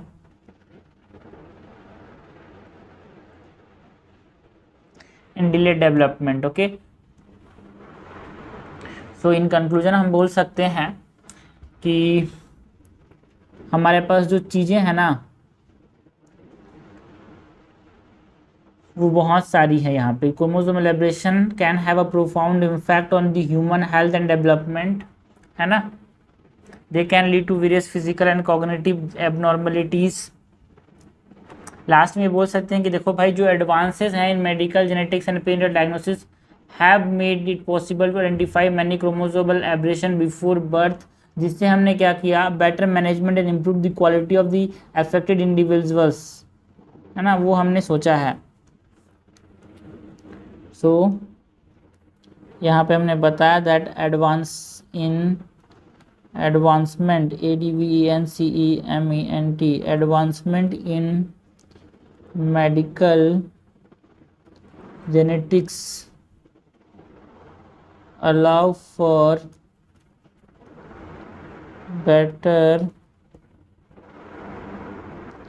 management and improved quality of life for affected individuals and their families। तो इस प्रकार से हमने कंक्लूड किया भाई, ठीक है।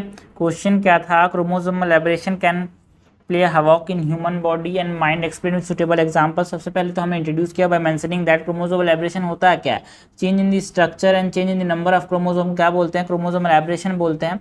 And it can effect the physical, mental and behavioural trait of the human ना। क्रोमोसोमल एब्रेशन के अंदर दो चीज़ें आती है, एक न्यूमेरिकल वाली चीज़ें, एक स्ट्रक्चरल वाली चीज़ें। न्यूमेरिकल एब्रेशन में क्या होता है, जो नंबर है इंक्रीज या फिर डिक्रीज हो सकता है क्रोमोसोम्स का। लाइक फर्स्ट एग्जांपल हमने दिया ट्राइसोमी ऑफ 21st क्रोमोसोम, जिसको हम क्या बोलते हैं, डाउन सिंड्रोम, जिसमें क्या होता है यार, इंटेलेक्चुअल प्रॉब्लम्स, डिसेबिलिटीज देखने को मिलते हैं, कुछ फेशियल कैरेक्टरिस्टिक देखने को मिलते हैं, है ना। यहाँ पे हमारे पास क्या हो जाता है, इंक्रीज रिस्क हो जाता है हेल्थ प्रॉब्लम्स का, like heart defect and kidney abnormalities. हमने बात की अबाउट टर्नर सिंड्रोम की, जहाँ पे क्या होता है, it is represented as 44+ XO, ठीक है। यहाँ पे क्या होता है, एब्सेंस हो जाता है एक एक्स क्रोमोसोम का इन फीमेल्स, जिससे उनका शॉर्ट स्टेचर हो जाता है ना। फिर इनफर्टिलिटी आ जाती है, हार्ट एंड किडनी एबनॉर्मलिटीज देखने को मिलता है ना। एक और न्यूमेरिकल एब्रेशन है भाई क्लाइनफेल्टर सिंड्रोम का, जहाँ पे मेल्स के अंदर एक एक्स्ट्रा एक्स क्रोमोसोम आ जाता है।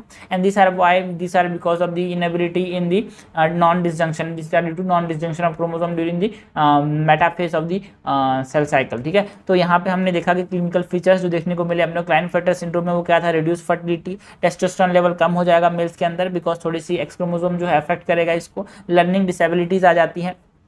तो ये सब हमने देखा न्यूमेरिकल एब्रेशन के अंदर। स्ट्रक्चरल एब्रेशन के अंदर क्या होता है, चेंज इन द स्ट्रक्चर होता है, मतलब जो क्रोमोसोम है उसका डिलीशन हो जाएगा, डुप्लीकेशन हो जाएगा, इन्वर्जन हो जाएगा, ट्रांसलोकेशन हो जाएगा।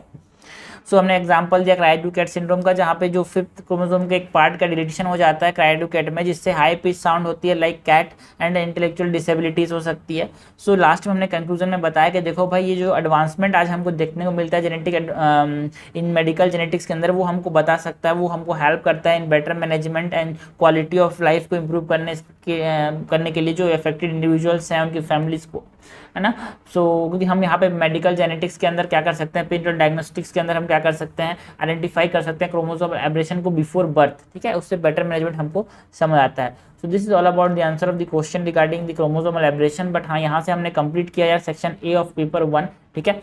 सो अगले बार हम बात करेंगे section B of paper 2 of 2021 में जो क्वेश्चन आए थे एंथ्रोपोलॉजी पीवाईक्यू से। देखो भाई, there is no substitute of writing answers of the PYQs. याद रखना, आप किसी भी लेक्चर से सुन लो, आप किसी के एनालिसिस पढ़ लो, लेकिन आप खुद से जब तक आंसर नहीं लिखोगे, जो अंडरस्टैंडिंग आपकी डेवलप होगी कभी नहीं होगी। बिकॉज आप समझना, ये यूपीएससी है भाई, है ना, आपको एक जिले को संभालना है, तो आपको छोटी मोटी चीज़ें नहीं दी जाएगी। आपको समझना है कि ये टाइम मांगता है यार, कम से कम 5 साल 6 साल मांगता है, समझना बात को, ठीक है। एक एवरेज स्टूडेंट के लिए इतना साल जरूरी होता है, बिकॉज आप समझना चीज़ें आपको समझ आएगी, आपको तभी जाके लिख पाओगे, है ना। कोई, है ना, अलग से यार यहाँ पे नहीं होता कि आपको कोई ताकत मिल जाएगी, आप फटाफट लिखने लग जाओगे, कोई नोट्स मिल जाएगा। अरे यार कैसे, कुछ नहीं होता, शॉर्टकट कुछ नहीं होता, आप सीधा आंसर लिखने टाइम देना है यार, बस, ठीक है।